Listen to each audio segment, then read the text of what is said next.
there's nothing that we like to do that actually brings us true joy in our culture that, at least in my life, I hadn't enmeshed with alcohol. A lot of the reentry into life without alcohol is about learning that all those things are actually really fun anyway.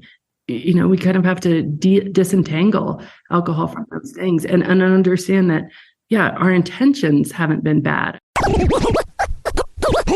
You're listening to Make Some Noise podcast, episode number 515 with guest Annie Grace.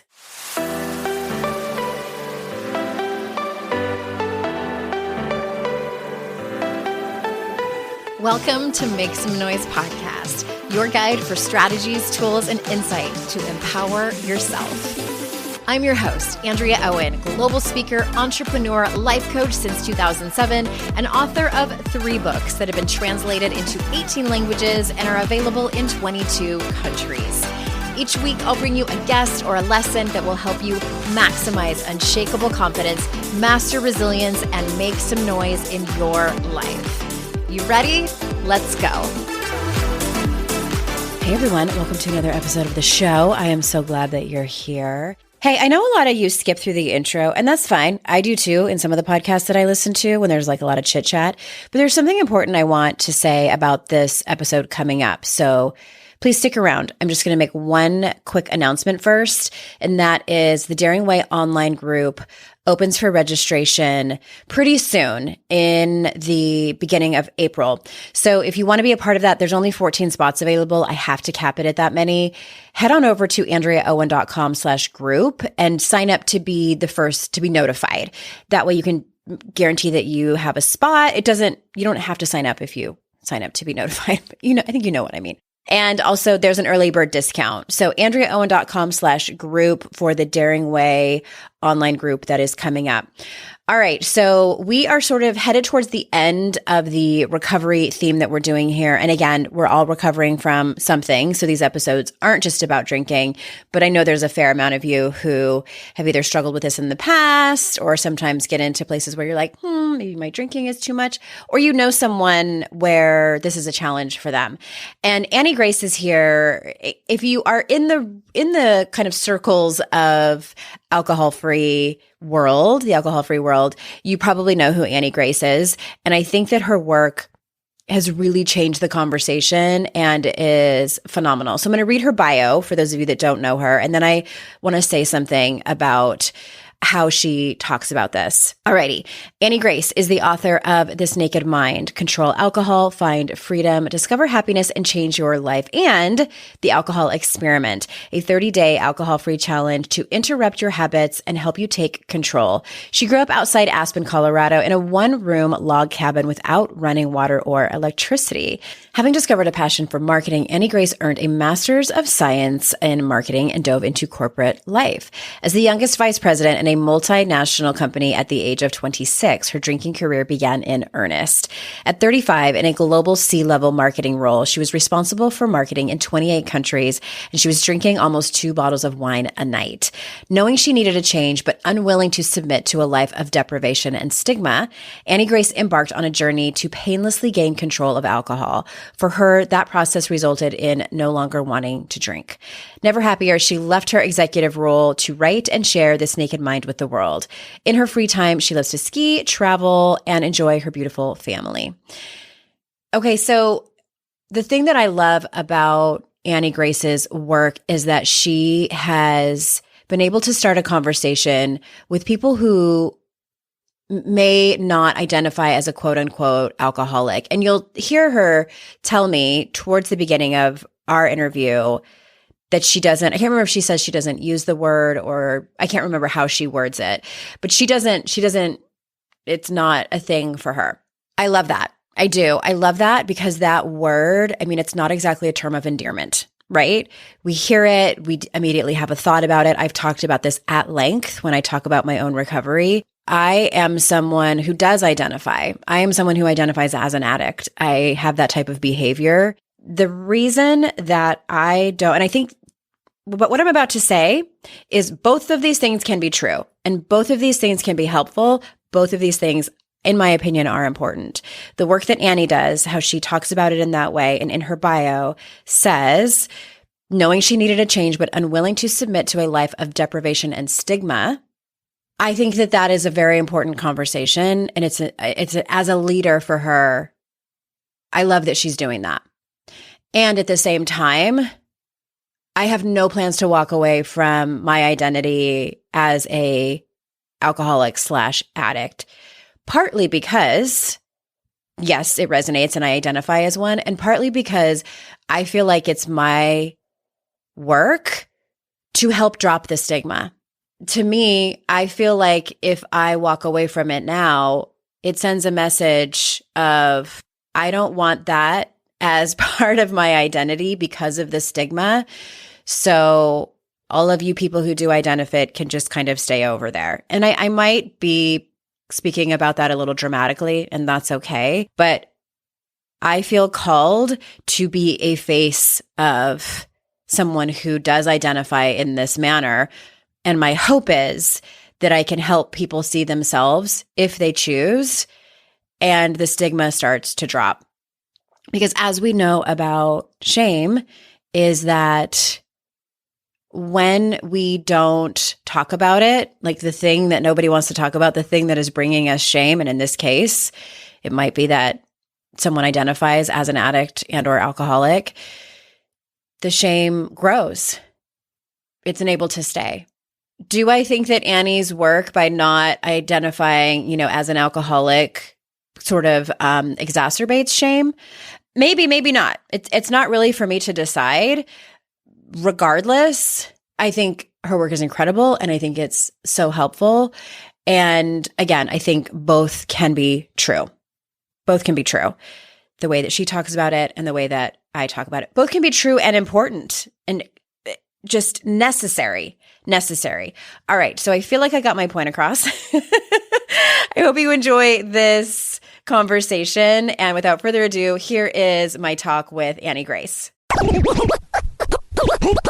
Annie, thank you so much for being here on the show. Oh, I'm so happy to be here. Thanks for having me. I was telling you before we started recording that I read your book several years ago. I got it on audiobook and listened to it while I was working out. And I think it's so good, and that you break down, it's not heavy-handed by any means. And it's not a story of like, I found myself unconscious in a blackout and ended up having to go through 10 stints of rehab, which if that's someone's journey, we, appreciate for that and cheer for you. But I think what spoke to me was that you were such quote unquote, like the everyday woman. And I think so many people can see themselves in that. So let's start there. And can you tell everyone what your recovery story is? Like, when did you know the moment or the time in your life where you needed to quit drinking? So it was a very, very slow sort of journey. Really, I was drinking at happy hours, and then I was suddenly drinking at home, and kind of like, oh, I could go for a run, or I could pour a glass of wine in a bottle. And then, ultimately, about 10 years later, had 2 kids. I was traveling all over the world, and I just really started to question, like, is this good for me? Is this healthy for me? What is going on here? And so I did what you normally do, which is just decide to cut back, which I could do. I could cut back without really a problem. But every time I would sort of deprive myself of alcohol, it felt much more like an alcohol diet. Just feeling very much like I was missing out on life and deprived. And so I would just, say, oh, well, I'll just drink more. And that kind of lasted for a long time, until I kind of decided to stop trying that and actually just keep drinking, but learn everything I could about alcohol. And it was through that process that I actually stopped, rather than any moment. So let me make sure I have this correct. So you decided to start researching alcohol and the effects on the body before you started researching like what makes a person a quote unquote alcoholic. Is that what happened? So I don't use the word alcoholic. Like one of the things in my research is that word is, there's no real scientific or medical basis for that word anymore. And there never really was. And no, there wasn't. An interesting thing. So yeah, I was researching for my own, really asking the question. I'd been asking the question when I think anybody drinks too much, we start to ask the question like, what's going on here? Like, what's wrong with me? Why am I doing this? Why does everybody else seem smart and in control? And then I ended up, really being struck with a different question, which was, why is this different? I didn't used to, drink that much at all. I didn't used to need it to relax or have a good time. And why do I feel like now I feel like I'm sad if I don't drink, or I feel like I'm out of, the group. And then what did you, and I know this is a loaded question, but what did you end up finding? And maybe what did you end up finding in the first part of your research? So it was about a year's worth of research, and it was staggering on all levels.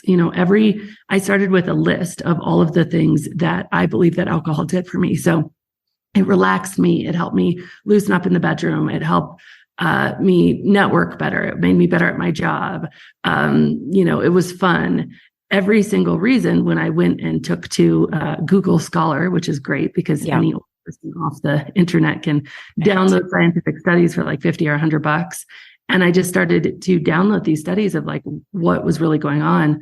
It doesn't do those things. And so like very, very slowly, and just with this at every turn, it was like, what? Oh my gosh. So it doesn't relax you. It actually releases cortisol in the body, which is the stress hormone. Wait, it doesn't make me happier and make me have fun. It actually, by this neurological connection, it actually numbs my ability to experience joy from normal things, which is why I feel like it makes me have fun, is because it's really the alcohol propping up my happiness mechanisms.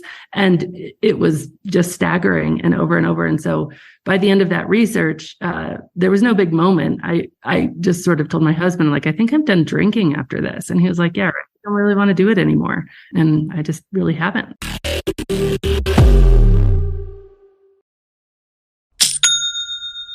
Shopify's already taken the cash register online, helping millions sell billions around the world. But did you know that Shopify can do the same thing at your retail store? Give your point of sale system a serious upgrade with Shopify. With Shopify, you get a powerhouse selling partner that effortlessly unites your in-person and online sales into one source of truth. Track every sale across your business in one place and know exactly what's in stock. Connect with customers inline and online. Shopify helps you drive store traffic with plug-and-play tools built for marketing campaigns from TikTok to Instagram and beyond. Get hardware that fits your business. Take payments by smartphone, transform your tablet into a point of sale system, or use Shopify's POS Go mobile device for a battle-tested solution. Sign up for a $1 per month trial period at shopify.com/noise, all lowercase. Go to shopify.com/noise to take your retail business to the next level today. Shopify.com/noise. It's hard to find a great mentor who can help me level up. My dream mentor, Shonda Rhimes. So I was really excited when I heard she has a class on Masterclass. With Masterclass, you can learn from the best to become your best. Masterclass is the only streaming platform where you can learn and grow with over 200 plus of the world's best. For just $10 a month, an annual membership with Masterclass gets you unlimited access to every instructor. And you can access Masterclass on your phone, computer, smart TV, or even in audio mode. I'm always looking for ways to be a better writer, so I took Shonda Rhimes' screenwriting class. It helped me gain concrete technical advice, including structuring, the writing process, and with shows under her belt like Grey's Anatomy and Bridgerton, it was so helpful. Plus, every new membership comes with a 30-day money-back guarantee. Don't wait another moment to start your learning journey with Masterclass. Right now, our listeners get an additional 15% off any annual membership at masterclass.com/Andrea. That's 15% off at masterclass.com/Andrea. Masterclass.com/Andrea.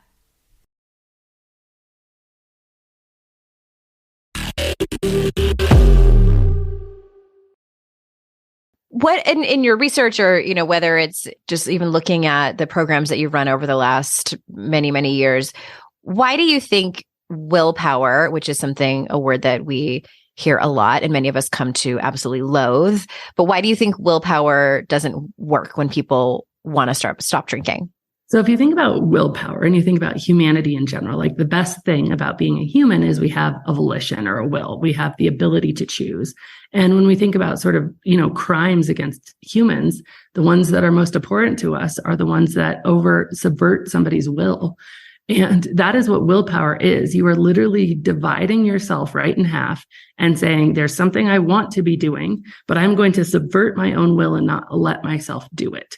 And so you're creating this inner war, this cognitive dissonance, this inner battle between you and you. And of course, that battle by itself causes an extraordinary amount of pain.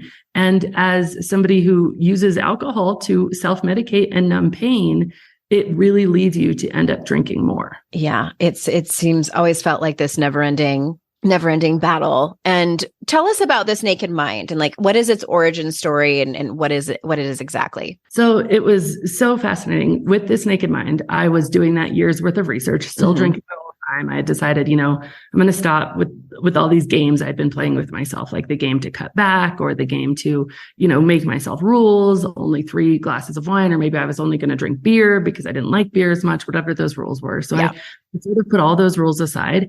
And I ended up saying, okay, I'm just going to drink as much as I want, whenever I want. I'm just going to do 2 things. I'm going to educate myself on what alcohol is and does in the body. So I really know something about this thing that is, I'm drinking more than anything else. And I'm going to let myself off the hook. I'm going to stop with like this blame and shame because I was just feeling so terrible.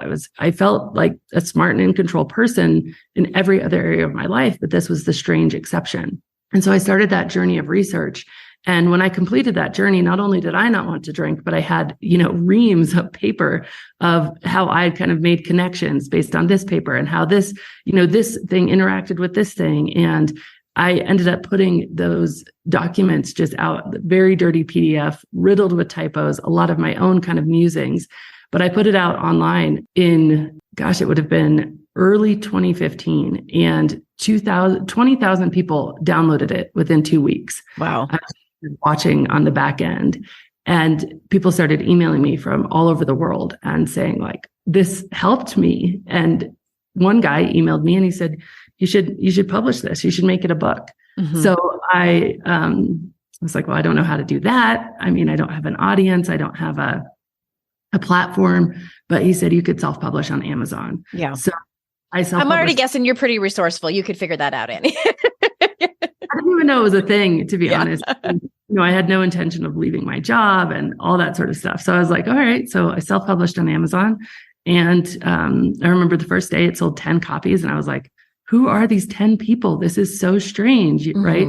And then by the end of, but a few months later, by December 31st was the big kind of pivotal thing because everybody wants to take a break for dry January. So it sold 100 copies. And I was like, what is happening right now? Anyway, it went on to, my books have now sold over 1 million copies. And it's been just really, really a ride. What do you think the appeal was? Like, what was different about what you were talking about versus what other, even, famous recovery programs were talking about? I think it's twofold. Number one is this naked mind is really predicated on positive emotion. So feeling good in your decision, not feeling powerless, not feeling out of control, actually feeling really empowered through education so that you feel in control to make whatever decision you want to make. It is not about needing to get sober. It's not about being in recovery. It's not about, even stopping drinking forever. I would never say I'm never going to drink again because I wouldn't know I was successful till I was dead. So, and by the way, how the brain works, creating that kind of ultimatum really creates this pressure. It creates this forbidden fruit syndrome. So this naked mind is really about like, seeing this decision in my life as this super health conscious, kind of badass, subversive decision where I'm not going to just go along with the status quo. And that I think is one of the reasons that people talk about my book, because it ceases to be something shameful. It starts to be something where people get tattoos, and start to like really like talk about it from the rooftops. Because if you think about a book, the only way for a book to really sell that many copies is it has to be word of mouth. There's no other way. And so for people to talk about a topic like this, I think is really a testament to the fact that it is about a life affirming choice, not kind of a sad punishment. And the other aspect of that is that, when you think about behavior change in general, I think we really have sort of an erroneous approach overall that a lot of us are starting to wake up to right now. But what we do is we generally just think, okay, I'm just going to change the behavior. We don't consider what we know about the behavior or how we feel about the behavior. So for instance, when I was just trying to cut back on drinking, I was just trying to cut back. I didn't know anything new or different about alcohol. I hadn't explored it. And I certainly felt like I didn't want to be cutting back. I was having to use willpower. I was having to force myself to not do something I wanted to do. And so I've kind of flipped that narrative on its head, where This Naked Mind, in the beginning of the book, I say, don't stop. Like, actually, I encourage you to keep drinking while you read this book. Mm-hmm. And all we're going to do here is I'm going to teach you a few new things you didn't know, things that are scientific. And then your emotion will change. And if and when your emotion changes, which it does for people who read the book, a lot of people who know me joke, they're like, I'm not reading your book because I don't want to accidentally stop drinking, because so many other people in my sort of circle accidentally stopped drinking because they read the book and they just don't feel like they want it anymore. Yeah. But think of it that way. If we have new information, new knowledge helps us feel differently. And when we feel differently, then change the behavior becomes relatively easy. And I think that's why it's such a different approach. That's fascinating. And I love too that I love stories like yours that just sort of happened organically, although, who knows, it's some kind of like divine download and things like that. But instead of setting out to like change the world, and especially around this topic, my sobriety story is, so my dad got sober when I was 18. That was in 1993. And he got sober with Alcoholics Anonymous. So many years later, I saw myself in a very same position as him, high bottom, very high functioning. And when I decided to quit, it was 2011 at the time. And I went to recovery meetings because it was all I knew. Like, that was like my only option. And so in 5 months in, I relapsed. And what I realized in that moment of relapse was the intense amount of shame I felt coming back to those recovery meetings. And I also want to point out, like, I'm an optimist. So I do think that I had that kind of advantage of being more resilient to it. And also in this industry, I have the tools to be able to be more resilient around it, but that is not the case for everyone. And I can see why some people continue to drink in these other programs where there is more of, I like that you said that you put positive emotions around it. In these other programs where there is more challenging, I don't like to call them bad, but there are more challenging, more intense emotions where some people don't come back. And I love that your program creates a more empowering and also puts the onus, I don't know how to explain this and the difference, but the onus on the person rather than more esoteric. It feels like it gives you a little bit more control and power around the decision to either cut back or stop altogether. The moment that I realized, because of course I'm on my own journey here, right? And so I'm doing my own thing. I don't really understand the dynamics of sort of traditional recovery. And of course, that I ruffled quite a few feathers, as you can imagine. Oh, I'm sure. The old timers, yeah. That what you just said was true. My own kind of experience of it. I had the really cool opportunity to be on Red Table Talk in 2021. And I was there. So it was at Will Smith's house. Jada Pinkett Smith is the host of that show, her daughter and her grandmother, or Willow's grandmother. Anyway, I was there with Kelly Osbourne, who had just relapsed during the pandemic. And so they were recording 2 sort of alcohol-based episodes back to back. So I was, in the green room. I could see her out of the corner of my eye talking at the red table, and I hadn't been up yet, but I was watching on the screen and listening to what was being said. And I remember, her talking about how she had relapsed after many years and what had happened and the specifics. And then it came to a point where Gammy actually asked her, okay, well, Kelly, do you have a support system now that you're kind of back on track? And she said, no, because 90% of my women's group relapsed. And so it disbanded. Nobody came back. And I just remember feeling like sick to my stomach, thinking, how have we lost the plot on this conversation to where the shame of coming back is actually the toxic thing, right? Because it's not our behavior that makes us good or bad. It's when we hide. It's when we feel shame. That's what keeps us stuck. And so during this time when like the women arguably probably needed each other more than Any other time, they were not showing up for each other, not coming back because they were all so individually ashamed. And had they known that all of the other people were doing the same thing, they probably could have had so much solidarity and so much strength in the quote failure, which I wouldn't even, call it a failure. We actually call it like a data point at This Naked Mind. It's just data. That's what it is. You drank, you realized you didn't want to. That's what happened to Kelly. She got data, in my opinion. There doesn't need to be a meaning around it, and certainly not a meaning that creates distance and shame and kind of exacerbates the problem. That is fascinating. Yeah, I agree with you. That shame is, I am at a loss for words because I know how powerful it can be and how it can take over people's decisions and behaviors and right way of thinking and their best selves. I'm interrupting this conversation to bring you a few words from one of our sponsors. If the last few years have taught us anything, it's that our mental health is of the utmost of importance. Am I right? This is a topic that we talk about a lot on the show, and I've shared with you my own personal experiences around my own mental health, and that my mental health took a bit of a nosedive over the course of the pandemic. And one of the things I knew about even before the pandemic was how much meditation helped my mental health. And that's why I love Headspace. Headspace improves mental health through guided meditations. They have mindfulness practices, breathing and calming exercises, which is my absolute favorite, is the breath work. And they have so much more. They can help you reduce anxiety, boost your mood, help you sleep better. Headspace has the world's largest library of content with over 1,000 hours of clinically proven mental health exercises. They have a wide range of teachers with diverse backgrounds and areas of expertise. It's pretty specific and niche in there.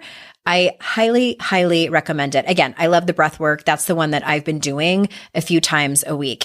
Headspace has helped me and more than 100 million people worldwide. They can help you too. So listen up. You do not want to miss this. I've arranged something special for a limited time. All of you can try Headspace for free for 30 days. No money, $0 by going to headspace.com/noise30.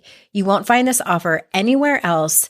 And you must use my link, HEADSPACE.com/noise30 to unlock all of the Headspace free for 30 days. This is not something they normally do. Headspace.com/noise30. And again, thank you for supporting our sponsors because that in turn supports this show. So I want to slightly shift gears and ask you about anxiety because I know a lot of my listeners are raising their hand and tend to be anxiety prone. So what are some ways, I think you talk about 5 of them, 5 ways that alcohol increases anxiety when we think a lot of times that it's actually helping? Yeah. And just to say that, like, I have struggled with anxiety my whole life. So I was very young, and I remember my parents, who are hippies, just saying, well, just be here now and just sort of stop thinking and meditate. And I was like, oh my gosh, well, how do you do that? And then I remember going and, being invited to some churches and going to church in college and it being, don't be anxious, don't be afraid. And just feeling like, how do you do that? And so I really felt like alcohol for me was a how to kind of self-medicate away from that anxiety. But of course, it came with a huge price tag. And so anyway, just to say that it made it worse.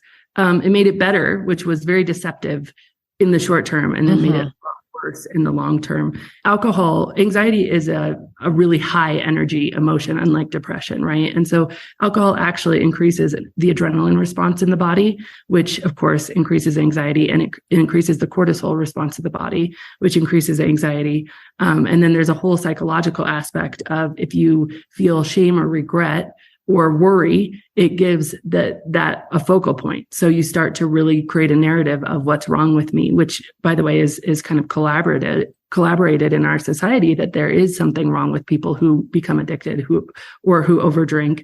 We've missed the point that alcohol is actually addictive to human beings. It doesn't really matter who you are. If you drink enough in the right time, the right volume and circumstance, you can become addicted. So alcohol, my friend Laura McCowan, who I know you've had on this podcast. Yeah, she's a friend of mine. Mm-hmm. Yeah, she's so great. She says alcohol is literally like pouring gasoline on your anxiety. And I think that has been my experience for sure. But then the question becomes, how do you manage anxiety sort of after you put down a drink? And I'm curious about like how you manage anxiety in your life. Yeah, it depends.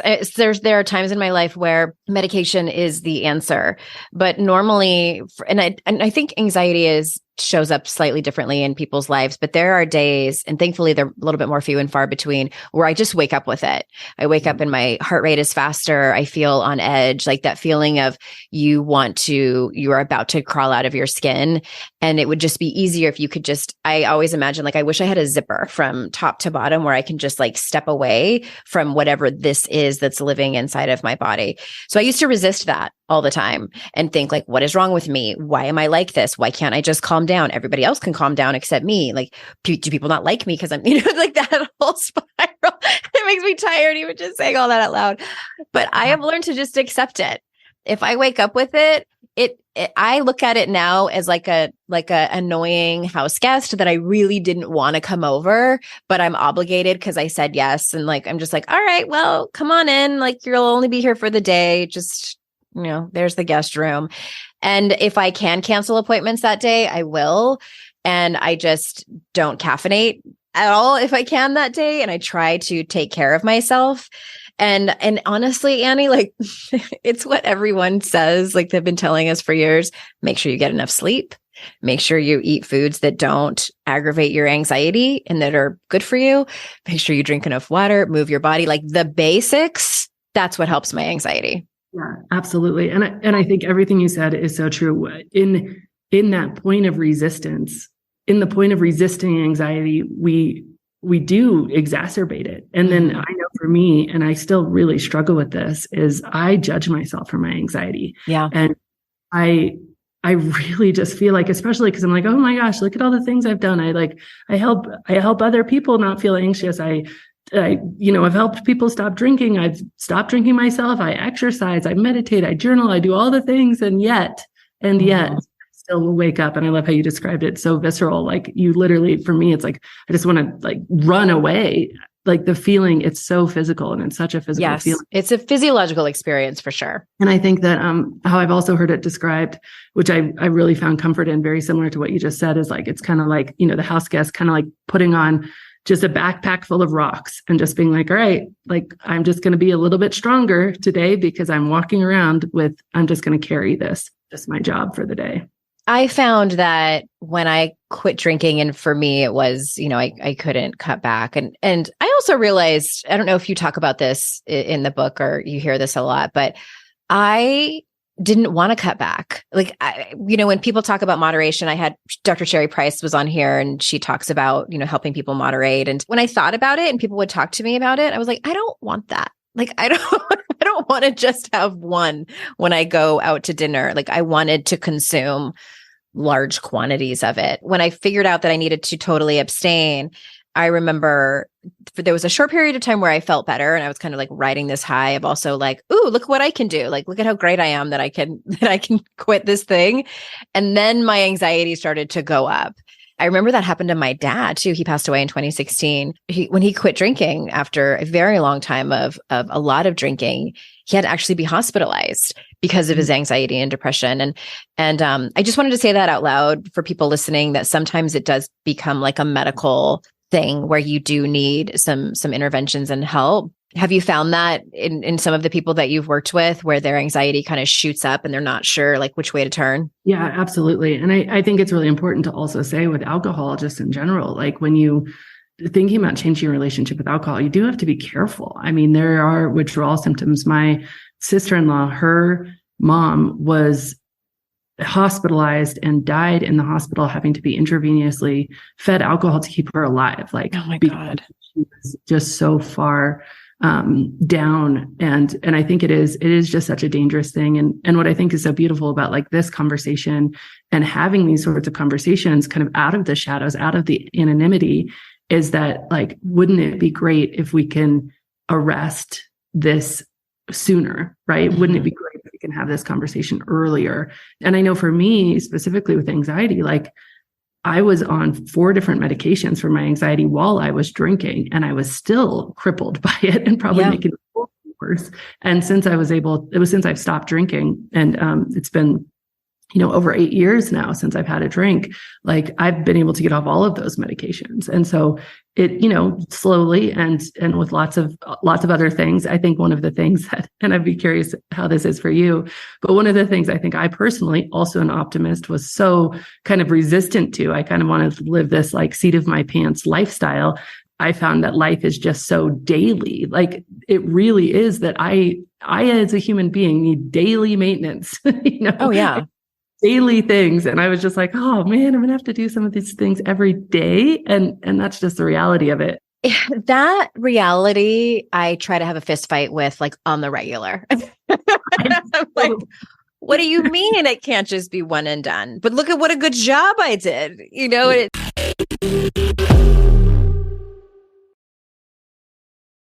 When you're listening to a song on the radio and you get the profound feeling that the song playing was written about you?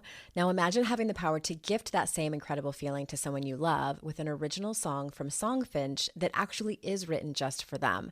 Songfinch lets you create an original radio quality song inspired by your own life and the people you love. It's completely unique, personal, and lasts forever. Whether your song is for Father's Day, an upcoming graduation, wedding, or anniversary, or even just a gift to show your loved one how much you care, start your song now to lock in one of Songfinch's top artists. I gifted Songfinch to myself, a song about my late father, and I'm so excited to play you a clip. Flipping through the slides of learning how to live and how to love, and coming undone, a father daughters without, so she writes it down. One of my clients heard about Songfinch from this podcast, and so she had a song created for her son who was graduating, and she told me that they both cried when she played it for him and that it exceeded her expectations. For a limited time, Songfinch is letting our listeners upload their song to Spotify for free, so you and the lucky person you gift it to can listen to it anywhere, anytime. Go to songfinch.com/noise and start your song. After you purchase, you'll be prompted to add Spotify streaming for your original song for free, a $50 value. Again, my URL is songfinch.com/noise. Don't forget to share your song with us too. songfinch.com/noise. I'd like to introduce you to the Minimalist Moms podcast. It's hard enough being a mom, and the last thing you need is stress from too much stuff and an overcrowded schedule. For too long, I lived with the mindset that bigger was better, and the more I added to my life, instead of feeling better, I felt overwhelmed. It was time for a radical new mindset. Less is more. I'm not into extremes. I didn't throw everything away. My brand of minimalism is more about adding than subtracting. Get rid of the excess to make room for what you love. In other words, it's about living life with purpose. I hope you'll listen in, and my guest and myself can inspire you to think more and do with less. The Minimalist Moms podcast, available wherever you listen to podcasts.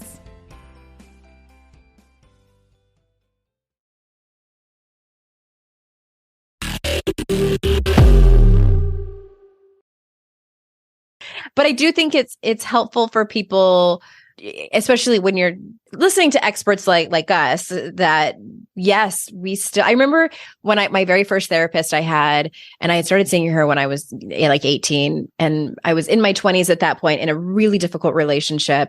And I asked her, I make up a story that you have like a perfect marriage. Can you please? And this was like in the 90s when therapists were not self-disclosing at all. But I almost like begged her, and I'm like, can you please tell me just an anecdote or something about your life? Because I feel like you have all these really great tools and you're so wise. And she was probably in her 40s, late 40s at that point. And she started laughing but I really thought that she had it all figured out. And she told me like kind of a funny story of a little tiff that her and her husband had, but that changed everything for me. And I was so thankful to see someone else who still had to do the work, who taught it. So yeah, anybody listening, Annie and I are raising our hands over here that we still have to do the work. It's a forever journey. It never ends. And I also think one of the interesting things that I've been really in the last, probably maybe the last year and for sure in the last 3 or 4 months, just really struggling with like a new layer, and I think that this sort of work, like really learning who you are and stop, not letting the 11-year-old that was in pain or the 6-year-old that had, the traumatic experience run your life and make your decisions and dictate your emotional well-being as an adult. Like this sort of work, it is kind of like an onion, and some of the layers that are buried down, they're not even visible to you because the stuff that is above it is so much more acute. So on some ways, early days I was dealing with, just the voice in my head being really, really toxic, and you kind of solve that for the most part, never always, but for the most part. And then you're sort of dealing with some beliefs that you held. And then as you get healthier, you actually reach these lower layers. And there's things under there that you're like, whoa, wait a second. And I think the tendency when you're going through a hard time, especially when you've been kind of on a personal growth journey for years, is to feel like, oh, I'm going backwards, or I haven't got it. Like, we tend to judge. And I've just really realized that no, you're just healing a deeper layer of yourself. And some of those deeper layers that weren't visible to you or weren't available to you earlier days, like there can be some really hard stuff there too. And if it gets, it's not up into the right. It's not that kind of journey. It's a very circular back and forth, everywhere in between kind of journey. It is a little tangle of a line for sure. You mentioned children, and I know a lot of my listeners, I would say about 50% of them are mothers. And I'm curious just what your thoughts are in general about the whole mommy wine culture. I know it was a hot topic, at least in our circles that talk about drinking and not drinking. But what is I'm just going to throw it over there just in a very general sense. Like, tell us your thoughts about that whole culture of mommy wine drinking. So I had my first son in 2008, and it was not quite like the culture it is now or was, in later years. But I do remember that because I sort of didn't drink when I was pregnant, and I felt so proud of myself. And I was like, oh yeah, of course. Like, I don't have a problem because I don't even want alcohol when I'm pregnant. No big deal. Look at how morally superior I am.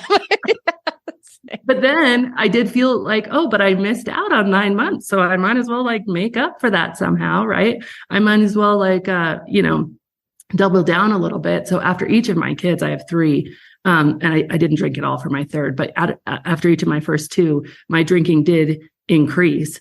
And I remember my second, for sure, he was born in 2011. It really became a thing that if anything was happening in our lives as the group of moms that I hung out with, and we all met at the hospital, in the little classes that you do right away, the first 6 months sort of classes. And then we started meeting at each other's house. And if anything was going wrong, it was, oh, I'll be right over with a bottle of wine. It felt really empowering at the time. And I didn't see it for kind of what it was, because what it was, I think, and what it is it's at its core, our intention as mothers is we're trying to rally around each other. We're trying to bring back this really tribal nature of parenting, of kind of all being there for each other and picking up the slack. And when somebody is having a hard time, but we've infused it with alcohol. And how that happened, I did a bunch of research early days when I was actually doing my own research, and I found something that I've not been able to find again, but it was an advertising report from this conglomerate of alcohol companies that all shared advertising and demographic insights. And they had identified women, and specifically moms, as an underserved demographic. And so they had started to create very intentional branding and marketing to serve this demographic. And so, brands started springing up like Mommy's Time Out, Mommy Juice. All of the merch. Yeah. And then, all of the merch. So all of the things that we hung in our kitchens, like it's every day that ends a day is a good day to drink, or no good story ever started with a salad. That's why there's wine. Mommy needs a timeout with a wine glass on it. Yeah. All of that. Dozens and dozens of things. And I think that it needed such a sort of all out marketing effort, and still does, because I think as moms, we do have this sort of niggle inside of us, like, is this okay? And I think that, my audience is mostly women. And I think that we as women, I've noticed, are almost more apt and more prone to kind of wake up to it, because we do have kind of this visceral innate sort of caring aspect of us. And we realize like, oh, well, my intention is still good. Being with other women is still good. But then, at least in my journey, I started to notice that I would be falling asleep while reading a book to my kids with a glass of wine on the nightstand right next to us, and have them be like, can you just not bring the wine to bed? You always fall asleep when you bring the wine to bed. And, these little moments of just kind of like, oh, and, but I do want to say about it, like, although I think it's heartbreaking and I remember getting caught up in it, I do think that, like, as moms, like, we don't have bad intentions. We're not trying to screw up ourselves or our kids or our lives. And I think that I see, unfortunately, from some sober influencers, I see a lot of posts about kind of almost, the pendulum swings, and then they're like, moms don't need wine. Moms should be, or like just things that I remember if I would have read those things and I get it, I get where they're coming from, but if I would have read those things when I was really drinking, I would have felt shame. It's othering. Yeah. I see what you're saying. It's tricky. And I agree with you that, well, and I want to say this too, you hit on something I think really important, is that in the grabbing a bottle of wine when somebody had a really hard day and, going to see your friends with young children, it's not that we want to drink, it's that we want to be in community with each other. And I think that that's the thing that we're still so hungry for, especially after well, we're not post-pandemic really, but I think the pandemic made it even more difficult. And that's the things that we're really, for lack of a better word, starving for, is community and that connection with other humans, and how difficult it's become because of the digital age, because of the way that our houses are built, like all of these things. And so I just want to kind of name that. I mean, wouldn't you agree that that's the thing that we're all really looking Absolutely. for? And I think that it literally is that we have kind of culturally, and I think a lot of this, not that we can put entire blame on sort of advertising and the industry, but culturally, we have intertwined alcohol with absolutely everything, right? If you're moving, bring over pizza and wine, and moving's a fun celebratory thing, right? If you have a baby shower, I mean, I literally remember going to a baby shower after I stopped drinking, and there was a baby bathtub that had been filled up with drinks. Oh my God, like a Jungle Juice situation? Or like a cooler? The poor mom. Yeah, like a cooler. And I'm like, the poor mom, she can't drink at all, right? And there she is having to, everybody's just getting drunk around her. She feels more deprived. It's just reinforcing the whole thing. There's nothing that we like to do that actually brings us true joy in our culture, that at least in my life, I hadn't kind of enmeshed with alcohol. A lot of the reentry into life without alcohol is about learning that all those things are actually really fun anyway. And we just have to kind of, we kind of have to disentangle alcohol from those things and understand that, our intentions haven't been bad. I like to really tell people, like, we honestly, if you're over drinking, you're doing the best you can with the tools you have. We've just kind of been given the wrong tools. And I think that's the thing in the mommy wine culture. It's just, the tool has been wine, and actually it's just not the most effective tool. Yeah, 100%. But before I let you go, I want to ask you one more question, and tell us, what are some misconceptions that you've learned about non-drinkers specifically? We have to sort of protect or tiptoe around people who aren't drinking. And I think that it's interesting because that entire conversation, I saw a comedy skit once, and it said the guy was pretending like mayonnaise was alcohol, and he's like, "Yeah, I'm not eating mayonnaise anymore." And the guy's like, "Oh, well, do you want me to, eat my mayonnaise over there? Like, are you sure? Is it okay with you?" And more people are starting to see this as kind of like an empowered choice, and we don't actually need or want sort of protecting.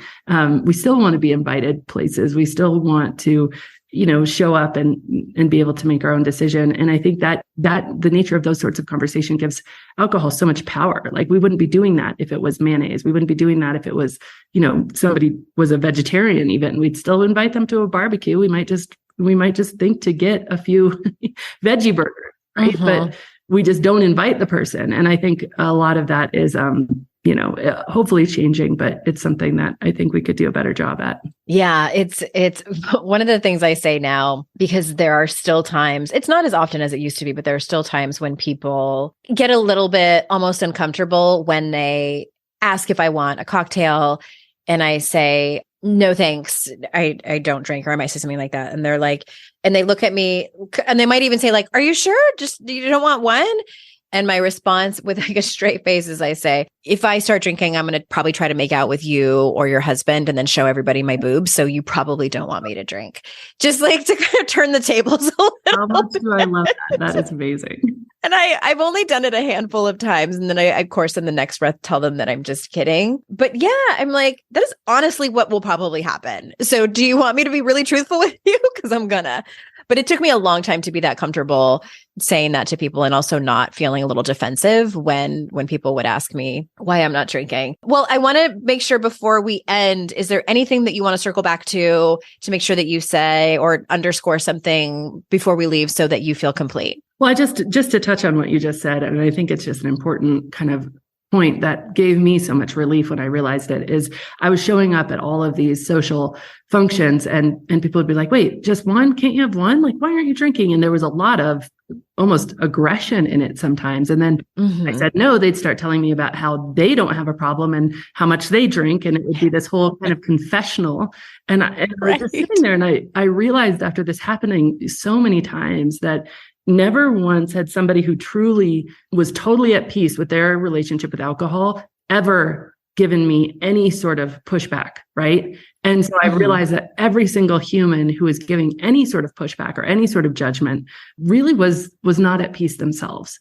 And when I saw that dynamic, it provided a lot of freedom because I could have compassion rather than feeling defensive or judgmental. And I think that was really helpful for me when I was navigating saying no in the early days. That's true. I've had that same experience. So tell people where to find more about you. And to my understanding, you run programs for people who want to change their relationship with alcohol, but also you certify helping professionals to do this work. Is that correct?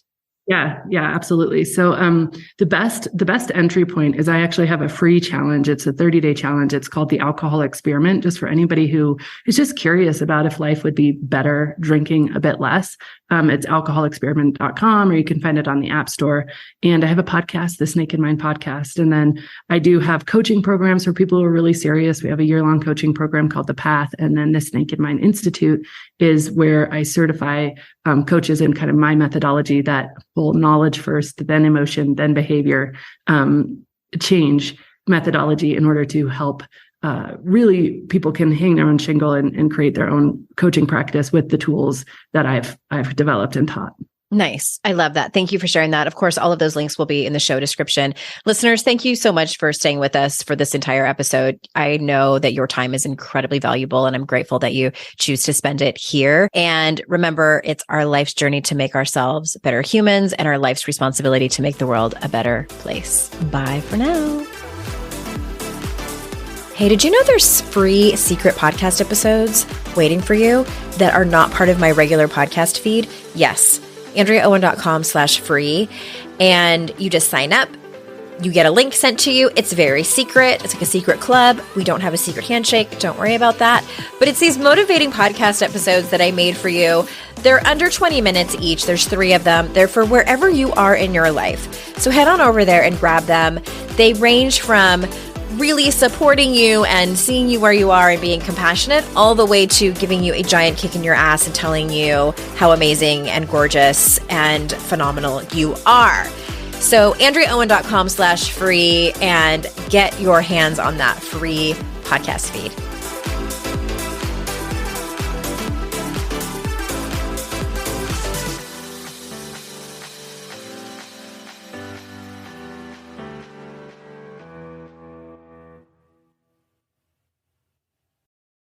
No one told us the truth about parenthood. Why? This is the podcast everyone needed before they had kids, because now that those little ones are here, there is a lot to unpack. I'm Rachel Shepardota, and I am your host for the podcast No One Told Us, where we tell the truth about parenting and let you in on all the stuff you really should have known about before having kids. I am the founder of Hey Sleepy Baby, but this podcast is so much more than sleep. We'll be diving into all the topics that you really care about and need to know while you do your best job raising those adorable, tiny humans. Our goal is to just make you feel less alone and less overwhelmed. There are so many things that no one tells us before becoming a parent, and I think that we should really pull back the curtain on becoming a first-time or second-time mom or dad to share the good, the bad, and the ugly. We'll have a little education, a little fun, and a whole lot of heart that goes into each and every episode. So join me and our amazing guests each week to hear us talk about what no one told us.